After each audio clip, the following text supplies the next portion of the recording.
안녕하세요 여러분. 오늘은 의식적인 반응과 반사 그리고 말초신경계에 대해서 공부하도록 하겠습니다. 수업에 앞서서 제 소개를 간단히 하면 저는 박남영이라고 합니다. 기정쌤과 함께 생명과학 1을 맡고 있고요. 기정쌤 수업을 들어서 절 모르는 친구들이 있을 것 같아서 소개를 간단히 해봤습니다. 선생님들이 영상을 올려주면 영상을 미리 잘 보고 오셔서 수업 시간에 활동을 하시는데 도움이 됐으면 좋겠습니다. 그러면 지금부터 저번 시간에 배운 걸 잠깐 복습해 볼게요. 저번 시간에 중추신경계 중에 뇌랑 척수에 대해서 배웠습니다. 그 중에서 척수에 대해서 조금 복습을 해볼게요. 이 척수는 안쪽을 속질이라고 하죠. 이 속질의 색깔이 회색질이라고 했죠. 그 이유는 신경세포체가 모여져 있어서 그렇다라는 얘기를 했었고요. 그리고 속질 말고 겉에 드러나 있는 부분, 이런 부분을 겉질이라고 해서 겉질은 보니까 조금 백색들이나 밝다. 그 이유는 축석동이가 많기 때문이다 라는 얘기를 했습니다. 그 다음에 척수를 중심으로 배랑 등 쪽을 나눠봤는데요. 등 쪽은 뒤 후자를 써서 후근이 연결되어 있다. 그래서 후근을 통해서 감각신경, 구심성 신경에 들어온다라는 얘기를 했었고요. 그래서 감각신경을 통해서 눈, 코, 입, 귀, 피부 같은 감각기관이 받은 정보를 중추신경계로 들여보내준다라는 얘기를 했었습니다. 그 다음에 이제 반대로 배 쪽 볼게요. 배 쪽은 앞전자를 써서 전근이 연결되어 있고 얘는 원심성 신경이 연결되어 있어서 운동신경처럼 원심성 신경이 연결되어 있어서 반응기, 근육한테 신호를 줘서 반응할 수 있게 해준다라는 얘기를 했습니다. 그래서 그걸 가지고 한번 적용을 해볼게요. 만약에 우리가 척수를 중심으로 후근, 등 쪽에 있는 후근이 손상되면 어떤 증상이 일어나냐라는 질문이 있는데요. 일단 후근은 감각신경이 연결되어 있어서 구심성 신경, 감각신경이 연결되어 있어서 감각 정보가 들어온다고 했죠. 근데 만약에 얘가 손상되면 감각기관이 받은 정보를 중추신경계 같은 대뇌한테 전달할 수 없겠죠. 그렇기 때문에 감각기관이 받은 정보인 감각을 느낄 수 없게 된다라는 걸 우리가 유추해 볼 수 있겠죠. 그 다음에 이번엔 반대로 전근에 손상이 가면, 다른 말로 하면 나가는 원심성 신경에 손상이 되면 어떤 증상이 일어나냐를 얘기를 해볼게요. 일단 후근은 문제가 없는 상황이니까 감각신경을 통해서 감각기관의 정보를 받아들일 수 있고 연합신경이 정보를 모아서 명령을 내릴 수는 있겠죠. 근데 그 명령이 나가려면 원심성 신경으로 반응기에 전달을 해줘야 하는데 이 전근이 손상되어 있으면 이 정보, 대뇌에서 결정한 정보, 명령을 골격근 같은 반응기에 전달할 수 없겠죠. 그러면 운동을 못하게 되고 마비가 될 수 있습니다. 그래서 우리가 이런 식으로 척수와 관련해서 적용해보는 연습을 좀 해봤고요. 그 다음에 척수가 하는 기능을 좀 추가적으로 보겠습니다. 척수는 반사의 기능을 일부 맡고 있습니다. 그래서 우리가 반사가 뭔지 좀 이따 자세히 배워볼 건데 반사 중에 척수는 회피 반사라는 것도 하고요. 무릎 반사, 그 다음에 배뇨 배변 반사를 한다고 해요. 일단 회피 반사는 날카로운 거에 찔렸을 때 아니면 여러분들이 뜨거운 냄비 뚜껑을 만졌을 때 아 뜨거 이러면서 피하는 게 회피 반사인데 걔를 담당하는 중추가 척수입니다. 그 다음에 배뇨 배변 반사는 여러분들 방광에 소변이 차거나 대장에 대변이 차면 밖으로 내보내려면 배설하거나 배출하려면 관략근이 이완돼야 되거든요. 근데 관략근이 이완하는 과정에 척수가 관여합니다. 척수가 이 중추구나. 그 다음에 무릎 반사는 여러분들 무릎에 밑에 힘줄 부분을 때리면 망치로 때리면 무릎이 살짝 들려요. 이런 식으로 무릎이 들리는데 이 무릎이 들리는 과정에서 중추가 척수구나. 그래서 이런 반사에 관여를 한다라는 거 알고 계시면 되겠습니다. 그러면 우리가 의식 반응이랑 반사가 무슨 차이가 있냐 얘기를 해볼 건데 개념을 알기 전에 한번 여러분들의 상식을 한번 테스트 해볼게요. 5가지의 상황을 마련해놨는데 5가지 중에 몇 개가 반사에 해당하는지 한번 잠깐 멈추고 한번 생각해 보실래요? 네, 한번 생각해봤나요? 이 중에서 의식 반응은 1번밖에 없어요. 그 다음에 나머지 4개, 2, 3, 4, 5는 다 반사예요. 생각보다 친구들이 많이 틀리던데 요게 한번 어떤 의미인지 한번 알아보도록 하겠습니다. 야구 선수가 날라오는 공을 봤다라는 건 눈이라는 감각기관이 작용한 거고 감각신경의 정보를 중추 쪽으로 줘서 피하자라고 결정을 했을 거고 대뇌에서 그 다음에 피하자라는 움직임을 또 근육한테 줬겠죠. 그러니까 피했겠죠. 그래서 이런 것들을 의식이 관여하는 의식 반응이라고 하고요. 나머지 4개는 대뇌가 관여하지 않는 반사라고 합니다. 뭐 예를 들면 날카로운 것을 밟았을 때 움찔 회피 반사라고 했죠. 그 다음에 무릎 아래에 섰을 때 나도 모르게 다리가 올라가는 무릎 반사. 아니면 밝은 빛을 봤을 때 동공의 크기가 작아지는 것, 이걸 동공반사라고 하거든요. 그 다음에 영어 발표 전에, 뭐 수행평가 전에 심장이 뛰는 것, 이런 것 다 반사에 해당합니다. 그래서 의식 반응과 반사의 차이를 한번 알아볼게요. 얘네 둘은 어떤 차이가 있냐? 쉽게 정리하자면 대뇌가 관여했는지에 따라 나눌 수 있습니다. 대뇌가 관여하면 의식 반응이고요. 대뇌가 관여하지 않으면 반사입니다. 그래서 이걸 정리해보면 우리가 저번 시간에 이렇게 그림에 보이는 뇌의 각각의 파트들을 봤죠. 이 뇌 안에는 대뇌가 큰 부위를 차지한다고 했어요. 주름이 있어서 표면적이 넓고 여기서 다양한 명령들을 내리는 부위라고 했죠. 대뇌가 관여하면 의식적인 반응이라는 건데 우리 아까 앞에서 봤던 야구 선수가 날라오는 공을 보고 피하는 거 예시로 바탕으로 이걸 한번 적용해 볼게요. 야구 선수가 날아오는 공을 보고 피하려면 일단 눈이라는 감각기관이 작용해야죠. 눈이라는 감각기관이 그걸 받아들여서 감각신경이 안쪽으로 중추 쪽으로 정보를 보낼 겁니다. 그 중에서 중추 중에 대뇌, 제가 지금 밑줄 치고 있는 게 대뇌의 부위거든요. 대뇌한테 정보를 줄 겁니다. 그 중에서 대뇌의 감각령이라고 하는 부위는 눈이 준 감각을 받아들이고 연합령, 대뇌 중에 연합령이라고 하는 부위는 어떻게 피하자라고 판단을 하고요. 운동령, 이 운동령도 대뇌의 한 부위인데 어떻게 피할지 운동을 결정합니다. 그래서 감각신경이 대뇌 쪽한테 정보를 줘서 지금 대뇌가 관여하고 있는 거예요. 어떻게 피할지 결정을 해서 명령을 내리는 거죠. 그러면 움직이려면 이제 운동신경이 그 정보를 받아들여서 이 근육 같은 반응기의 정보를 주면 움직여서 피할 수 있게 되죠. 이런 식으로 대뇌가 관여하면 얘가 의식 반응이구나 라고 할 수 있겠죠. 그러면 여러분들이 시험을 풀 때 이 시험 문제를 보고 4번을 결정했다, 4번으로 찍자, 4번이라는 결정을 내리는 그 과정에서도 대뇌가 관여를 하니까 이런 것도 의식 반응이라고 볼 수 있겠죠. 그러면 이번엔 반대로 반사가 문제 한번 배워볼게요. 반사는 대뇌가 관여하지 않아요. 그 대신에 중추가 척수 중간내 연수라고 적혀 있는데 중간내 여기 있고 연수는 여기 있죠. 그 다음에 척수는 연수 밑에 연결되어 있는 중추신경계 중에 하나였죠. 요 세 가지가 중심이 돼서 중추가 돼서 작용하면 이것들을 반사라고 합니다. 그 중에서 대표적인 반사였던 무릎 반사를 한번 알아볼게요. 무릎 반사는 중추가 척수라고 했거든요. 아까 척수가 중추가 돼서 하는 반응인데 어떤 식으로 반응이 일어나냐? 우리 경로를 한번 보겠습니다. 망치로 무릎을 때리면 요 무릎 피부 밑에 연결되어 있던 감각신경이 흥분을 발생시키겠죠. 그래서 무릎에서 이제 자극이 왔고 감각신경이 흥분을 발생시켜서 정보를 앞으로 옮길 겁니다. 그래서 흥분이 어디까지 도달하냐? 감각신경 다음에 연결되는 건 연합신경이죠. 연합뉴런. 그 연합뉴런 중에 척수에 있는 연합신경에 흥분이 생깁니다. 그 다음에 척수를 거쳐서 어디에 흥분이 생기냐? 여기 연결되어 있는 운동신경에 흥분이 생겨서 흥분이 전도돼서 어디에 도착하냐? 다리에 연결되어 있는 골격근한테 신호가 오면 이제 수축하고 이완하면서 무릎이 들리게 됩니다.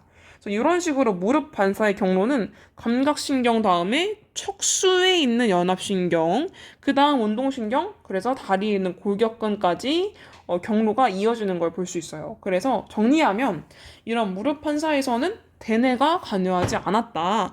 대뇌한테 정보를 주기 전에 먼저 척수가 중추가 돼서 무릎 반사가 일어난다. 그 말은 대뇌는 얼굴 쪽 위쪽에 있으니까 대뇌한테 위에 있는 애한테까지 신호를 먼저 보내지 않고 여기서 먼저 척수 반사가 일어나요. 척수 반사가 먼저 일어나기 때문에 우리가 빠르게 경로가 짧기 때문에 빠르게 반사를 할 수 있어서 우리가 위급한 상황일 때 우리가 위험으로부터 우리의 몸을 보호하는데 반사가 많이 사용되게 됩니다. 근데 여기서 끝나는 게 아니라 척수를 중심으로 반사가 관여하지만 우리가 무릎 반사는 이제 일어나고 나서 우리가 무릎에 망치가 닿았다는 사실은 뒤늦게 인지할 수 있어요. 이제 무릎이 들리긴 하지만 들리는 무릎 반사에는 척수가 중추가 되지만 나중에 그 이후에 내가 망치로 무릎을 맞았구나 라는 걸 느낄 수 있거든요. 이 느낄 수 있는 이유는 뭐냐? 인지를 한다는 건 어디에 신호가 온 거냐? 대뇌한테도 정보가 오긴 한 거예요. 대뇌한테도 정보가 나중에 척수한테 보내고 뒤늦게 올라왔기 때문에 대뇌 쪽으로 갔기 때문에 내가 망치가 내 무릎을 때렸구나 라는 걸 인지할 수 있게 되지만 대뇌한테 먼저 정보를 전달하기 전에 척수에서 먼저 명령을 내렸기 때문에 반사가 빨리 일어나고 나중에 대뇌를 통해서 무릎에 망치가 닿았구나 라는 걸 인지할 수 있게 된다라고 생각하시면 좋을 것 같습니다. 회피 반사도 똑같겠죠. 회피 반사도 똑같이 피하고 나서 반사의 반응이 일어나고 나서 나중에 이제 차차 대뇌한테도 정보가 전달되기 때문에 뜨거웠다라는 걸 인지할 수 있게 된다고 볼 수 있습니다. 그러면 그 다음으로 넘어가서 이번에는 말초신경계를 배워보려고 해요. 우리가 지금 신경계에 대해서 배우고 있는데 신경계는 중추신경계랑 말초신경계로 나눌 수 있다고 했었죠. 그래서 우리가 중추신경계 중에 뇌에 대해서도 알아봤고 척수에 대해서도 알아봤어요. 그럼 이번에는 말초신경계에 대해서 배우면 이 단원이 끝나게 됩니다. 그래서 말초신경계는 어떻게 나눌 수 있냐면 해부학적으로도 나눌 수 있고 기능적으로도 나눌 수 있어요. 먼저 해부학적으로는 어떻게 나눌 수 있냐? 뇌에서 나오는 신경도 있고 그 다음에 척수에서 나오는 신경도 있습니다. 이 말초신경계의 정의는 뭐냐? 중추신경계에서 뻗어나온 신경을 말초신경계라고 해요. 말이 끝 말자를 써서 뻗어나왔다 라는 뜻인데 뇌에서 나온 건 뇌신경이라고 하고 척수에서 나온 건 척수신경이라고 해요. 그래서 여러분 혹시 헷갈릴 수 있지만 뇌신경이 뇌를 의미하는 건 아닙니다. 뇌신경은 어떤 거냐? 요 그림을 보면 알 수 있을 것 같은데 요 뇌 안에 있는 뇌 자체는 중추신경이에요. 근데 중추신경계를 바탕으로 뇌에서 여러 가지 신경이 뻗어져 나오죠.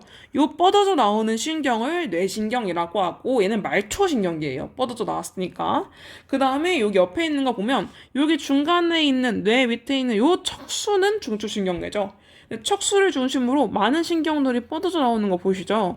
이런 뻗어져 나오는 신경은 척수신경이라고 해요. 그래서 이거 둘 다 말초신경계에 속하고 이걸 해부학적으로 나누었다라고 볼 수 있습니다. 그러면 해부학적으로 나눈 게 아니라 기능에 따라서 나누면 중추신경계한테 정보를 주는 애가 있고 그다음에 중추신경계의 명령을 온몸으로 전달하는 애가 있죠. 그래서 이런 애들, 중추신경계한테 정보를 주는 애들을 우리가 부심성 신경, 감각신경 이렇게 얘기를 했고 그 다음에 중추신경계의 정보를 온몸으로 전달한다는 애를 원심성 신경이라고 했습니다. 그래서 기능에 따라 나누면 이렇게 돼요. 그래서 옆에 있는 그림을 보시면 연합신경세포, 얘가 중추에 있겠죠, 중추. 그래서 중추신경계 안에 연합신경세포가 있을 거예요. 그래서 얘한테 신호를 주는, 정보를 주는 구심성 신경도 있을 거고 중추신경계가 결정한 명령을 온몸으로 이동시키는 원심성 신경도 있을 거예요. 그래서 지금 표시되어 있는 얘 두 가지가 말초신경계구나, 중추신경계에서 뻗어져 나온 애구나 라고 보시면 되겠습니다. 그러면 말초신경계를 조금 더 자세히 나눠볼게요. 이 말초신경계를 조금 자세히 나눠보면 채성신경계랑 자율신경계로 나눌 수 있어요. 채성신경계랑 자율신경계로 한번 나눠 볼 건데 채성신경계부터 한번 같이 보겠습니다. 채성신경은 어떤 식으로 이루어져 있냐면 여기 중추신경계에서 어떤 명령을 내렸을 거 아니에요. 그 명령을 어디에 전달하는 애냐면 골격근에 전달하는 애예요. 우리 저번 시간에 배웠는데 골격근은 내 의지대로 조절할 수 있는 수의근이라고 했죠. 의지대로 조절할 수 있다는 건 내가 결정한 명령, 대뇌에서 결정한 명령을 골격근한테 줬기 때문에 의지대로 움직일 수 있는 거거든요. 정보를 어떻게 주냐? 이런 채성신경계가 전달을 해줍니다. 채성신경. 그래서 중추에서 나온 한 개의 신경세포가 이렇게 흥분을 전도시켜서 흥분이 전도되겠죠. 근데 뭐 와리집이 있으니까 도약 전도가 되고, 그래서 이런 식으로 흥분이 전도가 돼서 끝에 보니까 요 빈 공간, 세포와 세포 사이의 빈 공간을 시냅스라고 했죠. 이 시냅스에서 신경 전달 물질이 나오면서 신호를 줄 건데 이때 나오는 신경 전달 물질이 뭐냐? 아세틸콜린이 나와요. 그래서 아세틸콜린, 채성신경에서는 아세틸콜린을 시냅스, 이 빈 공간 틈으로 분비하면 골격근에서 아세틸콜린을 받는 수용체가 있어요. 그래서 이 수용체가 아세틸콜린의 신호를 받아서 근육이 반응해서 수축할 수 있게 됩니다.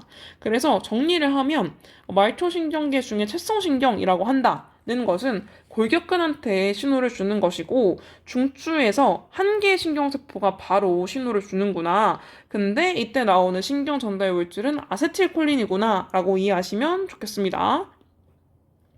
그러면 채성신경 말고 자율신경이라는 것도 있어요. 이 자율신경은 교감신경이랑 부교감신경 이 두 종류로 나누어진다고 볼 수 있습니다.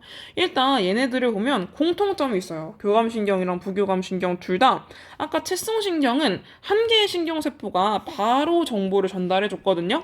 근데 이번에는 교감신경이랑 부교감신경 보니까 다 하나, 둘, 두 개의 신경세포를 통해서 목적지, 도착지로 가는 걸 볼 수 있죠. 그래서 이렇게 두 개의 신경세포를 거쳐서 간다라는 거 보시면 좋을 것 같고, 그래서 시냅스가 더 있습니다. 여기 보면 앞에 있는 신경이랑 뒤에 있는 신경 사이의 이 빈 공간을 우리가 시냅스라고 한다고 했죠. 그래서 이 빈 공간을 우리가 특별하게 신경과 신경 사이의 시냅스, 신경절이라고 할 거예요. 그래서 여기 신경절 공간에서 당연히 신경 전달 물질이 나오겠죠. 그래서 자율신경계의 공통점을 정리하면 교감신경과 부교감신경이 있는데 둘 다 두 개의 신경세포로 이루어져 있다. 그래서 신경세포 사이에 시냅스라는 공간이 있는데 신경절이라고 한다는 거 알아뒀으면 좋겠고, 그래서 얘네들의 목적지는 어디냐면 이런 골격근이 아닙니다. 골격근이 목적지인 애는 채성신경이었고 자율신경의 목적지는 심장 같은 내장이에요. 내장. 그 다음에 내분비샘도 이런 목적지를 가집니다. 자율신경의 목적지는 심장 같은 내장 아니면 이자 등등의 내분비샘 등이 있구나라고 알아놓으시면 좋을 것 같아요. 골격근 외의 목적지를 갖습니다. 그래서 교감신경과 부교감신경을 한번 자세히 나눠서 봐볼게요. 교감신경과 부교감신경은 완전히 반대되는 역할을 해요. 그래서 우리가 그걸 기랑작용이라고 하는데, 기랑작용의 정의는 서로 반대 효과로 작용한다라고 보시면 돼서, 교감신경은 언제 작용하냐면 여러분들이 위급할 때, 급할 때 작용합니다. 그래서 어떻게 되냐면 심장이 빠르게 뛰고 그 다음에 호흡을 더 빠르게 합니다. 그래서 기체 교환을 잘 일어날 수 있게 해주고 포도당을 많이 만들어내요. 에너지원을 많이 만들어내야 되니까. 그래서 교감신경은 급박한 상황에 작용하고 부교감신경은 급박한 상황이 끝났을 때 원래 상태로 돌아올 수 있게끔 해준다라고 보시면 돼요. 그래서 어떤 차이가 있는지 차이점을 위주로 보시면 좋을 것 같은데, 일단 교감신경, 부교감신경 다 두 개의 신경세포를 통해서 목적지로 가는데, 도착지로 가는데 길이의 차이가 있어요. 어떤 길이의 차이가 있냐? 요 시냅스, 이 신경절을 중심으로 신경절 이전 신경세포가 짧은 게 교감신경이에요.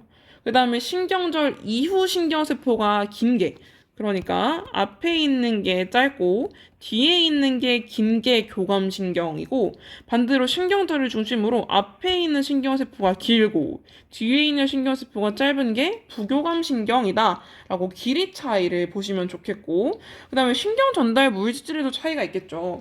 왜냐하면 교감신경이랑 부교감신경은 반대되는 작용, 다시 말하면 기랑작용을 한다고 했으니까 여기 마지막에 나오는 신경 전달 물질이 달라야 다른 작용을 할 수 있겠죠.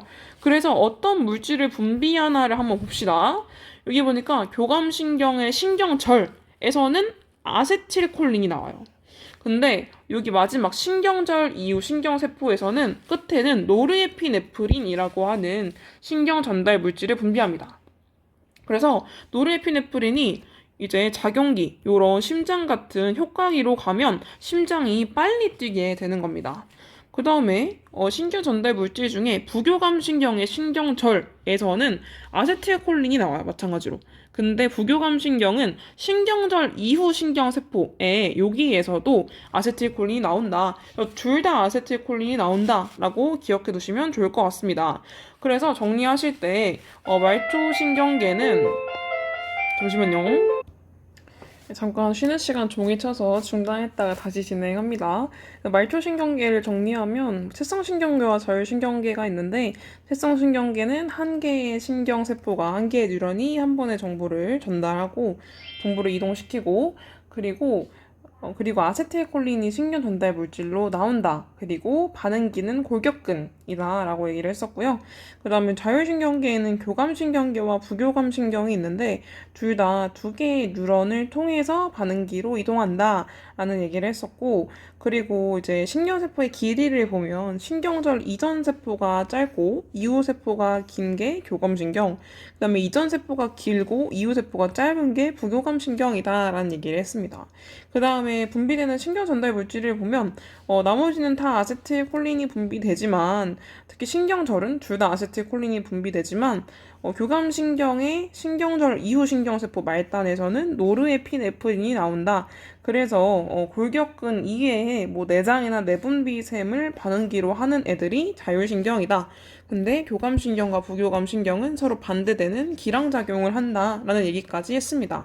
그래서 반대되는 기량작용을 한다는 예시가 교과서에 나와 있는데요.